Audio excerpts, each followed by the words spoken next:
योगी आदित्यनाथ फूट फूट करके रो रहे थे, हाथ कांप रहे थे, जुबान निकल नहीं पा रही थी। इतनी बुरी हालत में योगी आदित्यनाथ और संरक्षण मांगने का काम कर रहे थे। बचाओ, मुझे बचाओ, ये गुहार लगा रहे थे योगी आदित्यनाथ।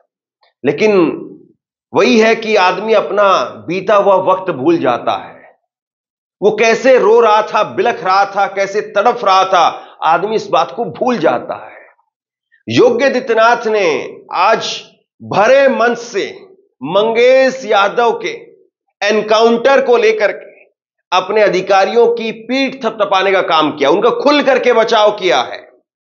और यही जो आज योगी आदित्यनाथ ने किया है, उन पर बहुत जल्द भारी पड़ने वाला है। आप दो तस्वीरें स्क्रीन पर देखिए। एक तस्वीर है आज की, जहां पर योगी आदित्यनाथ मंच पर भाषण देते हुए नजर आ रहे हैं और योगी आदित्यनाथ के चेहरे पर मुस्कुराहट बिखरी हुई जा रही है, संभल नहीं पा रही है। और दूसरी तस्वीर जिसमें योगी आदित्यनाथ की आंखें नहीं उठ पा रही है, योगी आदित्यनाथ की जुबान हलक से निकल नहीं पा रही है, हाथ कांप रहे हैं, आंसुओं से पूरा चेहरा लबालब हो चुका है।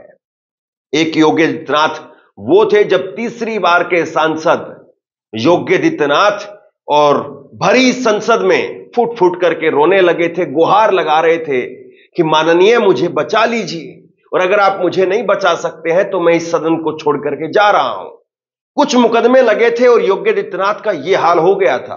और आज जब उत्तर प्रदेश की पुलिस पर चौतरफा लगातार उंगली उठ रही है, मंगेश यादव जिसको डकैत बताया जा रहा है, उस मंगेश यादव के घर पर 2 भैंसें बंधी हुई है, सिर्फ 2 भैंसें। घर पर पक्की छत भी नहीं है, झोपड़ी है।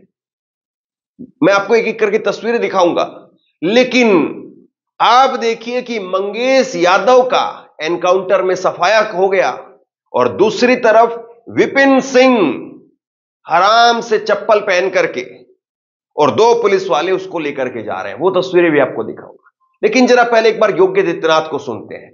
आज योगी आदित्यनाथ ने जो कहा वो सुनते हैं, लेकिन मुझे लगता है कि हमें पहले इनका बीता हुआ कल तो देख लेना चाहिए।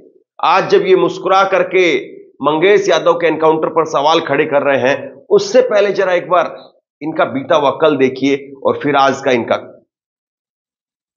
मुझे बोले डोंट बी टेल हिम पिछले कुछ समय से महोदय राजनीतिक विद्वेष के तहत मुझे जिस प्रकार से राजनीतिक पूर्वाग्रह का शिकार बनाया जा रहा है, मैं केवल आपसे यह अनुरोध करने के लिए आया हूं, क्या मैं इस सदन का सदस्य हूं या नहीं हूं, और क्या यह सदन मुझे संरक्षण दे पाएगा या नहीं दे पाएगा। You are a very honorable member of the house. मुझे संरक्षण नहीं दे सकता है, तो मैं आज ही सदन को छोड़ करके वापस जाना चाहता हूं। यो छोड़िए सब, मैंने कोई महत्व नहीं रखता महोदय, मैंने अपने जीवन से संन्यास लिया है अपने समाज के लिए, मैंने अपने परिवार को छोड़ा है, मैंने अपने माँ बाप को छोड़ा है, लेकिन आज मुझे अपराधी बनाया जा रहा है महोदय। और तो आप देखते होंगे जब उनके किसी एक माफिया शागिर्द को, किसी डकैत को जो पुलिस मुठभेड़ में मारा जाता है, जब मारा जाता है तो इनकी दुखती हुई नस पर जैसे पुलिस ने उंगली रख दी हो, तब ये चिल्लाने लगते हैं। आप मुझे बताओ जो डकैत पुलिस मुठभेड़ में मारा गया,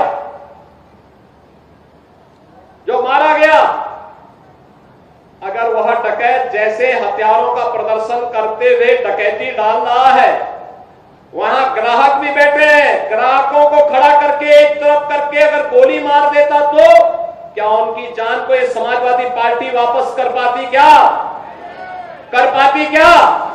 और वो किसी भी जाति के हो सकते थे।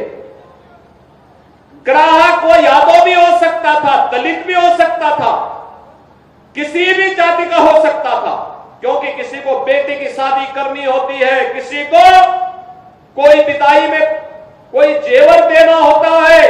जेवर की परंपरा हमारे इतिहास का एक महत्वपूर्ण कार्य का हिस्सा है, मांगलिक और एक शुभ कर्म का हिस्सा माना जाता है। और अगर जेवर खरीदने के लिए किसी शराब और किसी सुनार के घर में, व्यवसायिक प्रतिष्ठान में कोई ग्राहक गया है और उस ग्राहक के साथ लूट हो, उस व्यापारी के साथ सरेआम लूट हो, डकैती डाल करके करोड़ों रुपए की डकैती डाल दी जाए, अगर डकैत हत्या करके भाग गया और पुलिस के पास सुराग नहीं मिलती तो यही लोग बोलते देखिए साहब अराजकता है।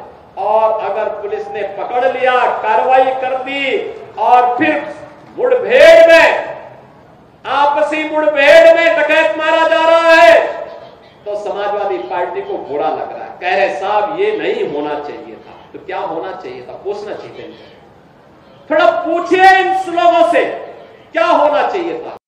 किसी अगर बाहर के मुल्क के किसी व्यक्ति को अगर बताया जाए कि कोई एक व्यक्ति है, एक सांसद है जो बिलख बिलख करके रो रहा है, जो कानून के सामने संरक्षण मांग रहा है और जो कह रहा है कि उनके ऊपर मुकदमे लाद दिए गए हैं, तो बाहर का कोई भी व्यक्ति होगा जो नहीं जानता होगा कि ये योगी आदित्यनाथ है और आज प्रदेश के मुख्यमंत्री हैं, वो कहेगा कि इस व्यक्ति को अगर किसी दिन सत्ता में आने का मौका मिले तो वाकई ये व्यक्ति इंसाफ करेगा।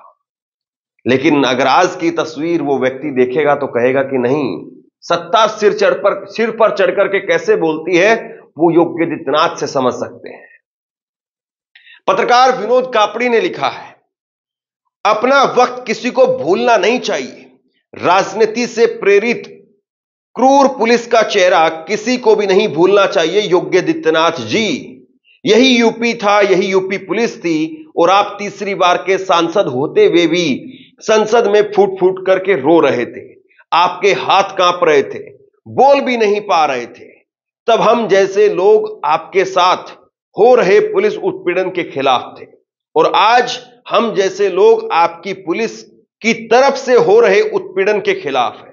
ईश्वर ना करे कि यूपी में कोई भी पुलिस की जाति से तंग आकर के आपकी तरह रोए, आपकी तरह कांपे, आपकी तरह बोल ना पाए।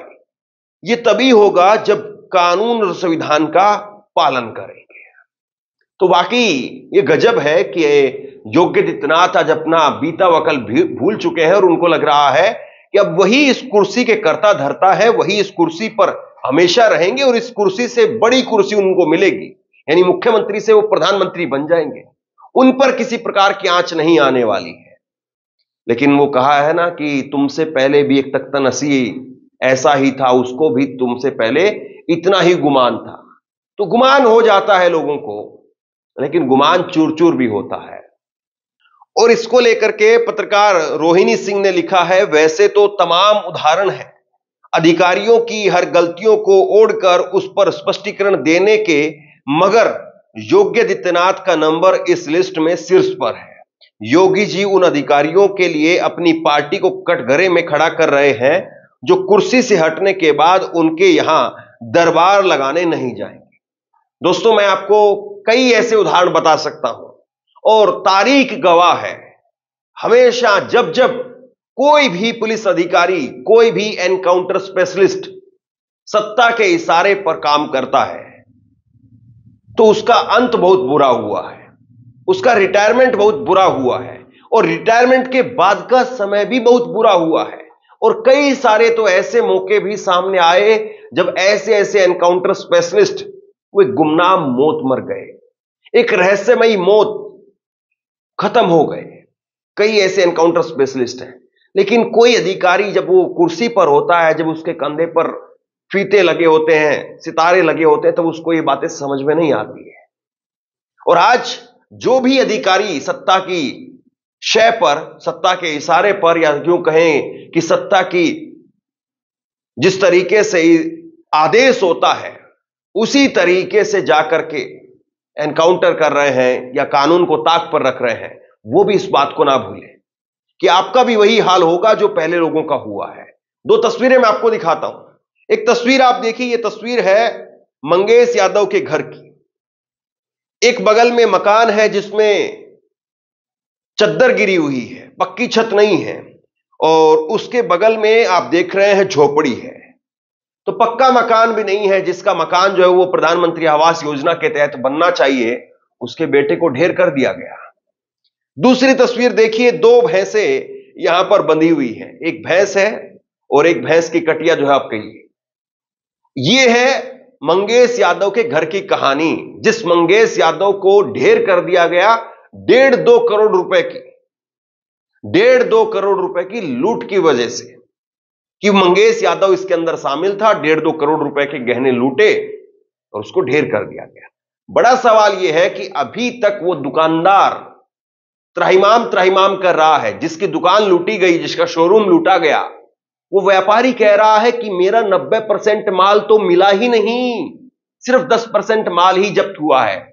सबसे बड़ा सवाल यह है दोस्तों कि जब आपका मास्टरमाइंड पकड़ा गया है, आपने एक दूसरे आरोपी को उसके अंदर ढेर कर दिया है, 3 आरोपियों के पैर में गोली मारी है, जिनके नाम जो है वो आपकी सहजातीय बताए जा रहे हैं, और सचिन सिंह और विपिन सिंह इस तरह से उनके नाम है, ज्ञानेंद्र।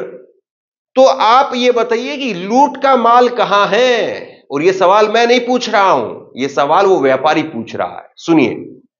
सब देखे, लेकिन जितना गया है उसका 10% भी नहीं है। जितना हमारे पास स्टॉक था, गोल्ड कुछ नहीं दिए, जो कि गोल्ड की जो है ज़्यादा वैल्यू थी, कीमत था, लेकिन अब गोल्ड एक पैसा भी नहीं दिखाया कहीं से। वहाँ पर आपको बुलवाया नहीं गया? बुलाया गया, प्रेस कॉन्फ्रेंस नहीं बुलाया तो उसको पहले बुलाया। है ना कमाल की बात। योगी आदित्यनाथ को इस चीज पर जवाब देना चाहिए।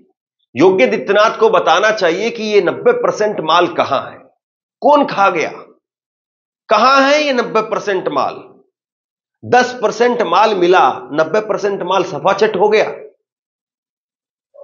अभी तक तो सारा माल उसको मिल जाना चाहिए था, उसके साथ साथ मुआवजा भी मिलना चाहिए था, लेकिन वो सब चीजें आप छोड़ दीजिए, कुछ नहीं मिला और व्यापारी यहां पर गुहार लगा रहा है।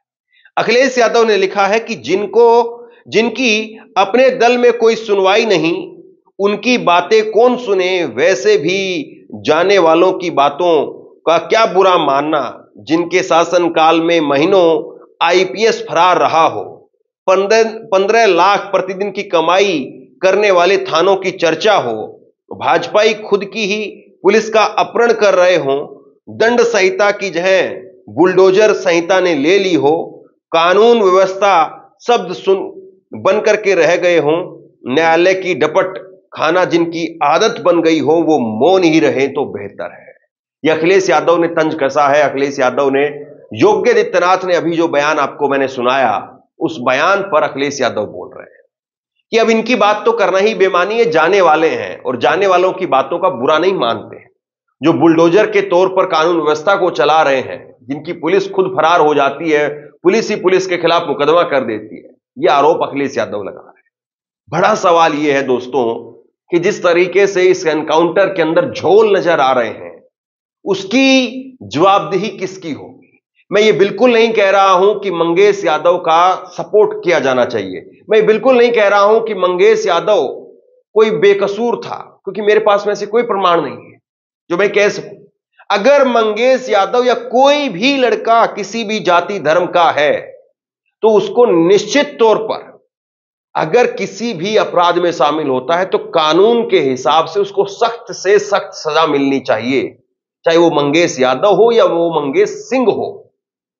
लेकिन सवाल यह है कि मंगेश यादव, जिसकी माली हालत मैंने अभी आपको दिखाई और जिस पर 7 मुकदमे बताए जा रहे हैं आधिकारिक तौर पर, वो ढेर है। और 34 मुकदमे वाला विपिन सिंह, आप जरा चप्पलों पर गौर कीजिए। कल से ये जब से घटना आई, ये चप्पल बड़ी चर्चा में है। ये विपिन सिंह की तस्वीर आप देखिए। Vipin Singh half T shirt के अंदर दिखाई दे रहा है, बड़ा जोली मूड में दिख रहा है। और ये विपिन सिंह जो चप्पल पहने हुए हैं, सेम इसी स्टाइल की चप्पल एसटीएफ के सीओ डीके शाही भी पहने हुए हैं, सेम स्टाइल है। हालांकि गांव देहात में ऐसी चप्पलें बहुत कम लोग पहनते हैं। गांव देहात में आगे की जो है वो जिसमें अंगूठा होता है, वो वाली चप्पलें पहनते, ताकि उसमें पहनते वक्त कभी भैंस के पीछे दौड़ना पड़ जाए, कभी बकरी के पीछे दौड़ना पड़ जाए, कभी बच्चे को भाग करके उठाना पड़ जाए, तो वैसी वाली चप्पल पहनते ताकि आदमी चुस्त दुरुस्त रहे। लेकिन ये जो चप्पल है, जो चप्पल यहां पर दिखाई दे रही है विपिन सिंह की, और जो चप्पल दिखाई दे रही है डीके शाही की, ये दोनों की चप्पलों का डिजाइन एक ही है। कमाल की बात है ना। अक्सर हम फिल्मों में देखते हैं कि जहां से रपट लिखवाई जाती है उस पेन की शाही भी एक ही है, और जिसके घर से अखबार निकलता है उसकी शाही भी एक ही है। अखबार में उसको बेगुनाह बता दिया गया और उसको कसूरवार ठहरा दिया गया, उसकी शाही भी एक ही थी, और रपट में जिसको बेकसूर गुनहगार ठहराया गया उसकी शाही भी एक ही। ये फिल्मों में हम अक्सर देखते हैं, लेकिन यहां पर चप्पल भी बहुत कुछ कहानी कह रही है। कहानी केवल चप्पल भर की नहीं है, कहानी यह है कि उत्तर प्रदेश में लगातार अपराध चरम पर है, और हम नहीं देखते हैं कि कोई गोली लगी हो, कोई गोली चली हो, कोई भाजपाई गुंडा हो उसके ऊपर। और ये भाजपाई गुंडा शब्द मैं इसलिए इस्तेमाल कर रहा हूं क्योंकि मुझे याद आते हैं वो 3 दरिंदे जिसमें से 2 अभी जमानत पर रिहा हो चुके हैं। मैं बात कर रहा हूं बनारस हिंदू यूनिवर्सिटी की, मैं बात कर रहा हूं नरेंद्र मोदी के संसदीय क्षेत्र की। वो 3 लड़के, कुणाल पांडे, सक्षम, अभिषेक चौहान, वो 3 लड़के, क्या उनके पैर में गोली लगी? क्या उनका एनकाउंटर, हाफ एनकाउंटर हुआ? क्या उनके वहां पर बुलडोजर चला? कितने लोग ऐसे हैं, ब्रजभूषण, अजय टेनी, कितने लोग ऐसे हैं साहब, चिन्मयानंद, कुलदीप सेंगर, किसके पैर में गोली लगी? खरोंच तक नहीं आई, किसी का नाखून तक नहीं काटा गया, और बाकी आप देख ही रहे हैं। तो बहरहाल योगी आदित्यनाथ जी आज कुर्सी पर हैं, और ये कुर्सी बड़ी, इसकी तासीर जो है वो ऐसी है कि वो हमेशा बैठा करके नहीं रखती है, उतार देती है। और इस कुर्सी से बड़े बड़े उतरे और इस कुर्सी पर बड़े बड़े बैठे भी हैं। तो बहरहाल जब आप इस कुर्सी पर बैठे हैं तो कम से कम ऐसी बात मत करिए कि कल को जब आप इस कुर्सी से उतर जाएं तो फिर आपको ही इस कुर्सी की याद आने लगे। आप लोग बताइए कि योगी आदित्यनाथ यहां पर आज जो कुछ कह रहे हैं मंगेश यादव एनकाउंटर को लेकर के, अपने अधिकारियों की जिस तरीके से पीठ थपथपाते हुए नजर आए, बचाव भी करते हुए नजर आए, क्या ये सही है? क्या मंगेश यादव एनकाउंटर को आपको लग रहा है कि प्राथमिक तौर पर आप और हम जब देख रहे हैं इसको, तो क्या आपको नहीं लग रहा है कि इसमें बहुत बड़े झोल हैं और इसकी वाकई तफसील से जांच होनी चाहिए? लेकिन अगर मुख्यमंत्री क्लीन चिट दे दें, मुख्यमंत्री अगर वाहवाही करें, तो फिर बताइए जांच में निकल करके क्या आएगा? आप लोग क्या सोचते हैं नीचे कमेंट बॉक्स में लिख करके जरूर बताइए। इस वीडियो को शेयर कीजिए, लोगों तक पहुंचाइए, और इसी तरह की तमाम खबरों के लिए ऑनलाइन न्यूज इंडिया को सब्सक्राइब कीजिए। आपका बहुत बहुत धन्यवाद।